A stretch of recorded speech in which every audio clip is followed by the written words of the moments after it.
Morning students. Today we are going to see unit 4 electricity.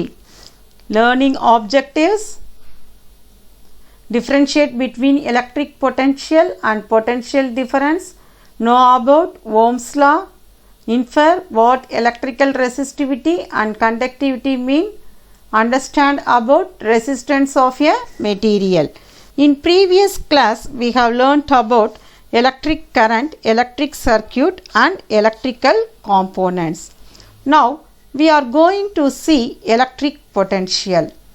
If there is a temperature difference between 2 points in a solid, then only the heat flow in it. Similarly, if there is a difference in electric potential, then only the electric charges flow in a conductor. In the conductor, the charges will flow from a higher potential to a lower potential. A body held at a height above the earth is said to possess potential energy. This potential energy depends on the height of the point from the earth.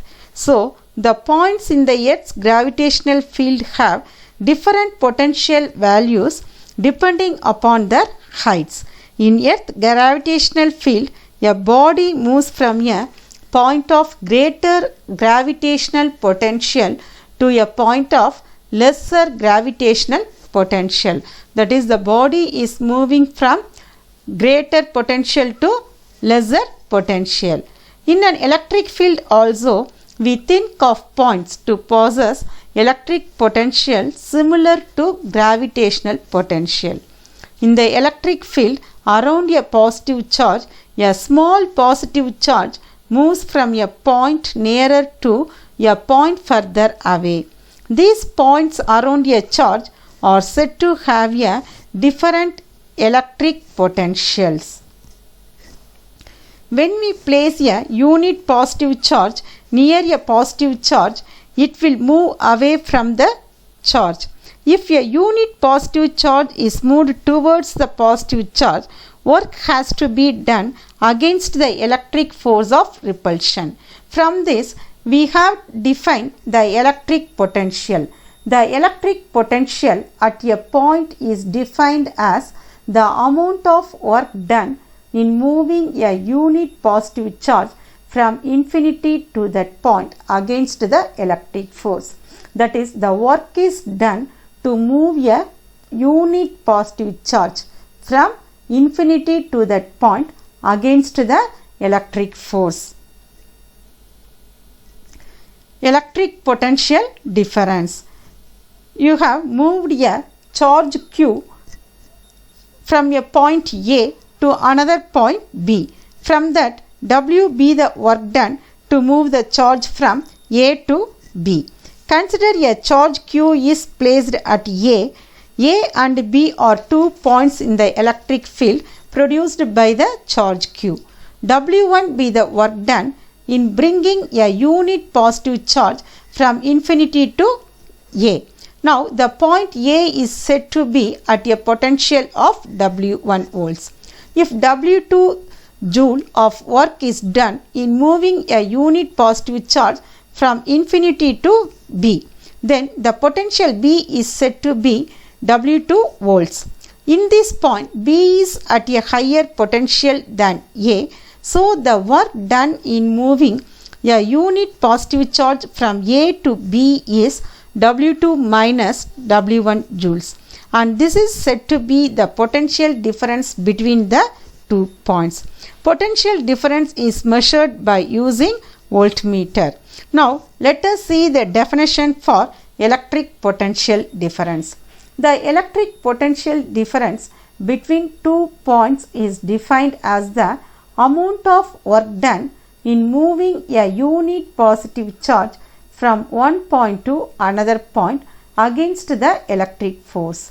That is, the work is done in moving a unit positive charge from one point to another point, that is A to B, against the electric force. The formula for potential difference is work done by charge. From this, we have to understand that the difference in the electric potential of these points, if A and B represent the electric potential at the points of VA and VB, then the potential difference between the points A and B is given by V is equal to VA minus VB. That is, if VA is more than VB, we have to use VA minus VB, or VB minus VA. If VB is more than VA, we have to use VB minus VA. SI unit of electric potential or potential difference is volt.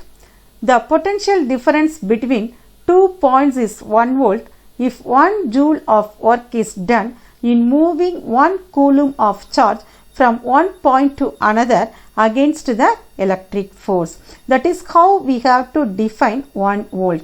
The SI unit is volt. How we have to define 1 volt? 1 volt is the 1 joule of work done in moving 1 coulomb of charge from one point to another against the electric force. So 1 volt is equal to 1 joule by 1 coulomb. Ohm's law. Dr. George Simon Ohm established the relation between the current passing through a conductor and the potential difference between its ends in 1827. According to Ohm's law, at a constant temperature, the steady current I flowing through a conductor is directly proportional to the potential difference V between the two ends of the conductor. That is, the Ohm's law states that I is directly proportional to V. We can understand the relationship between potential difference and current by the following activity. In this circuit diagram, battery, key, rheostat, resistance and ammeter are connected in series. The voltmeter is connected across the coil. Now the circuit is closed and the rheostat is adjusted such that a constant current flows through the coil. The ammeter reading and the voltmeter reading are noted. The experiment is repeated for different values of current and the readings are tabulated. The ratio V by I is found to be constant in all the cases.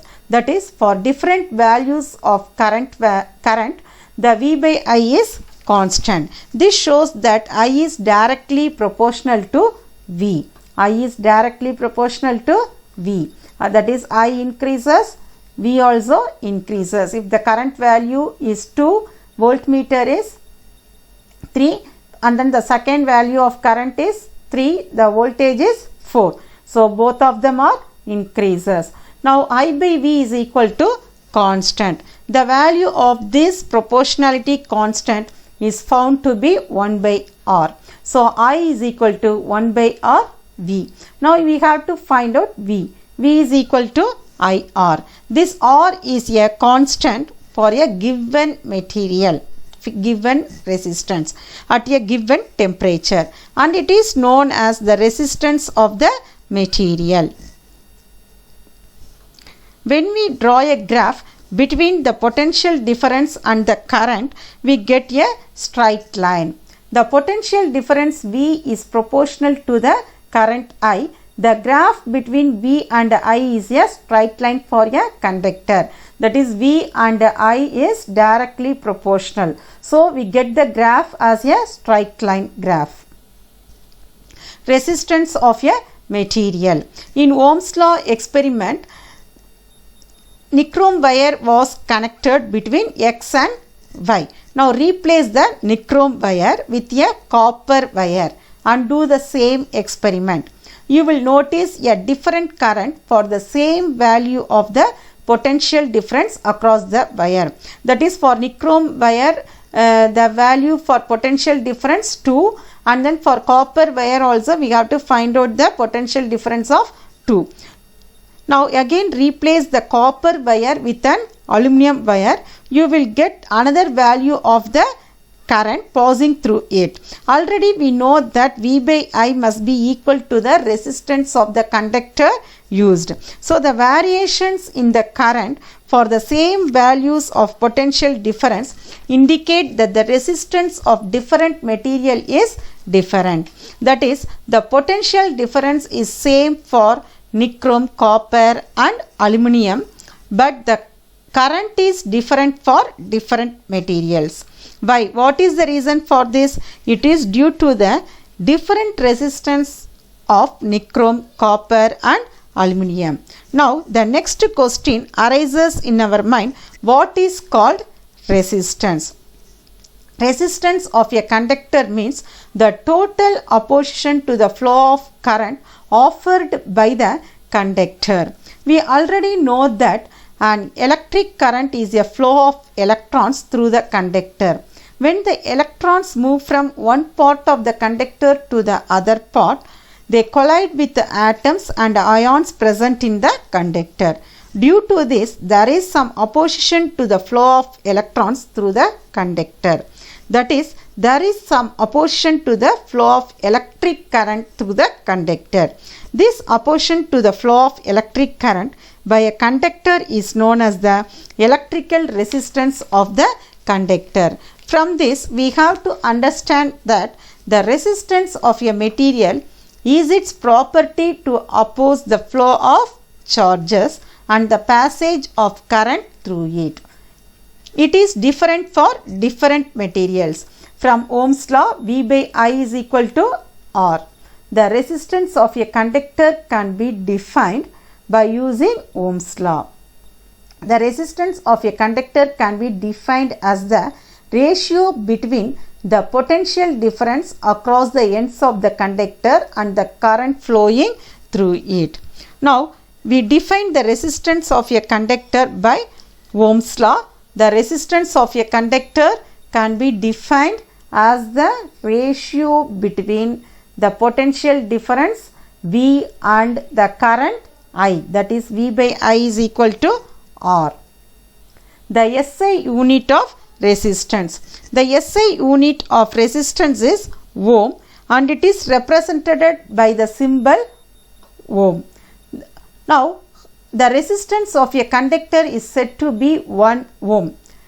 If a current of 1 ampere flows through it, when a potential difference of 1 volt is maintained across its ends. If the current is 1 ampere, then the potential difference is 1 volt, then the resistance of a conductor is said to be 1 ohm.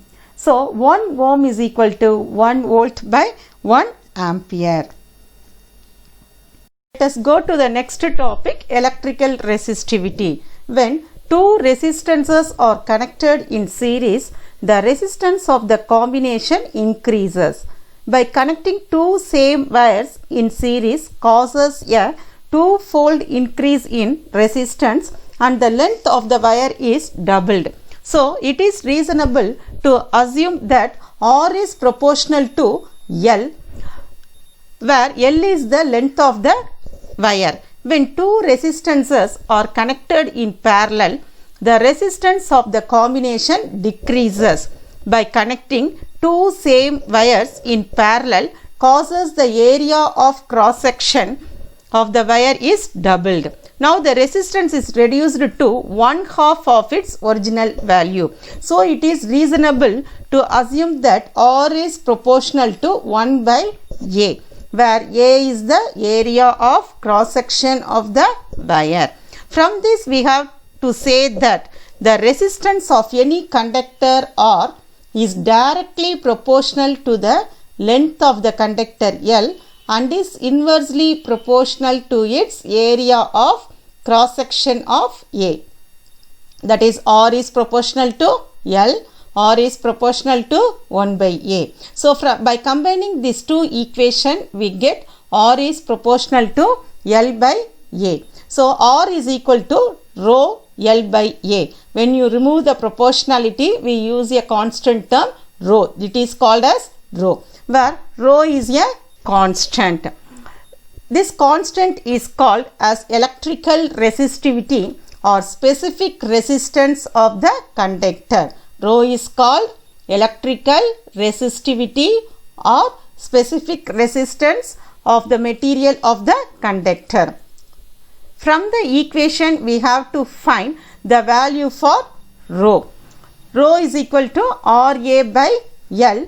If length of 1 meter, area 1 meter squared, then from the above equation rho is equal to R. When we substitute L is equal to 1, area is equal to 1, then we get the equation as rho is equal to R. Now we have to define the electrical resistivity of a material. The electrical resistivity of a material is defined as the resistance of a conductor of unit length and unit area of cross section. That is, it is having unit length and unit area of cross section. Then rho is equal to R. It is called as electrical resistivity of a material. The SI unit is ohm meter. This electrical resistivity of a conductor is a measure of the resisting power of a specified material to the passage of an electric current. That is, it is the measure of how much a current resists carrying an electric current. It is a measure of how much material resists an electric current, and then it is constant for given material. Among nichrome, copper and aluminium, nichrome is a conductor with a higher resistivity equal to 1.5 into 10 power minus 6 ohm meter. So this nichrome is used in making heating elements. Now we go to the next topic, conductance. What is conductance? It is the property of a material to aid the flow of charges, that is the passage of current in it. Aid means to support, that is it is a property of a material to support the flow of charges. So the reciprocal of a material, the conductance of a material is mathematically defined as the reciprocal of its resistance. It is defined as reciprocal of the resistance. The conductance is mentioned the letter as G. So G is equal to 1 by R. Its unit is ohm minus 1.